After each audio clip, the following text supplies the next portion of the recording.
What do you tell that young person who says that they want to do serious criticism? They want to do anything worth doing is worth doing well. It's not really very hard to, and I do really understand. But what professional guidance can you give them, knowing they also have to pay rent? I can't give them any professional guidance. My professional guidance to rock critics since before the internet was don't become one.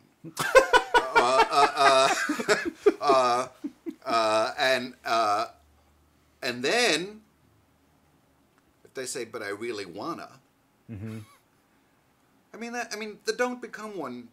It's a useful thing to tell people because the ones who really don't wanna Mm-hmm. will fall by the wayside, and the one who do wanna will defy you and get better anyway. Mm-hmm. Or and I mean, don't become one. Of course, I'm being somewhat comic. I wasn't Sure.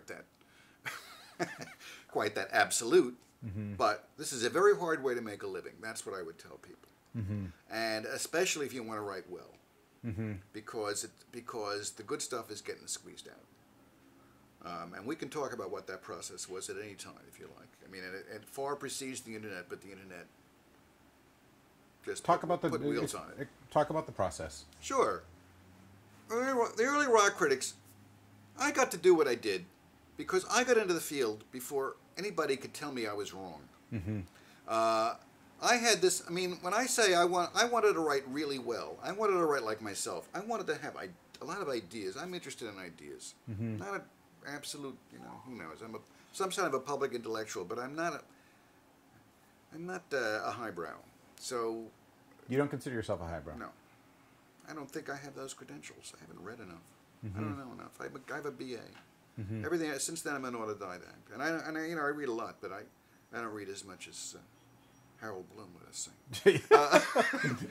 What does he read? 2 books a day? What does he do?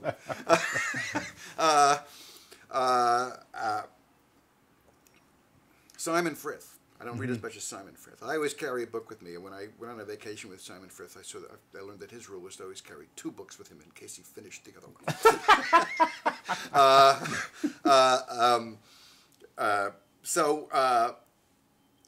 Anyway, where were we? You're talking about the process.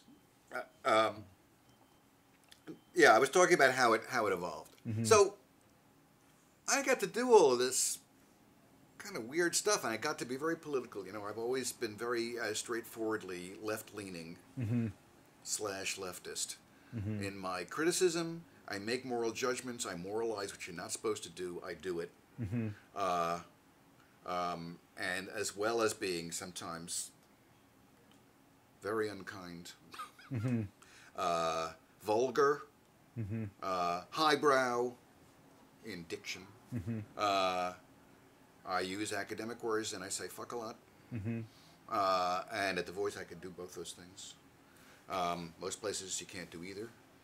But Can you, and your outlets today, can you curse? not really.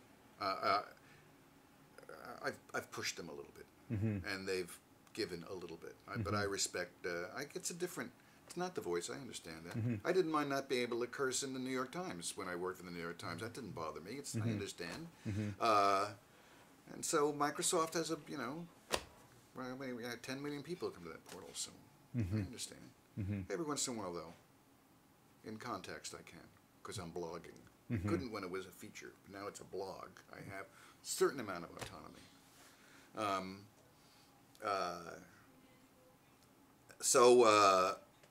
Anyway,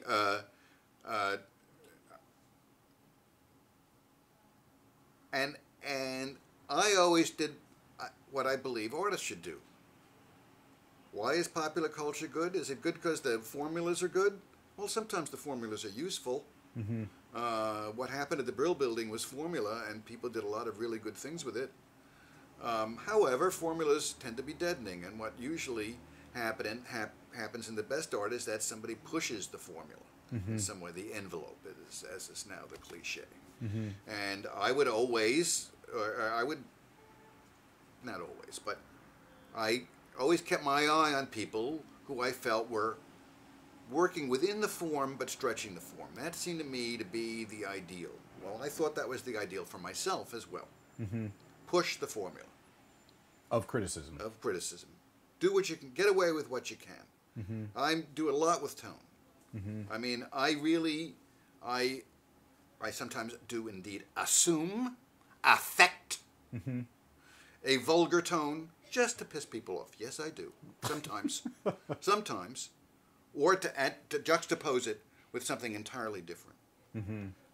That's the sort of thing I'm talking about. And I believe things should be a little wacky. I'm in favor of wacky. And most people wouldn't think I was wacky, but I'm wacky. My wife, Carola DeBell, really pushes me in the wacky direction. Willis was much more a clarity person and pushed me into clarity. But ever since I've been with Carola, which is since 72, she's been, make it funnier. No. That's a boring word. Come up with something better.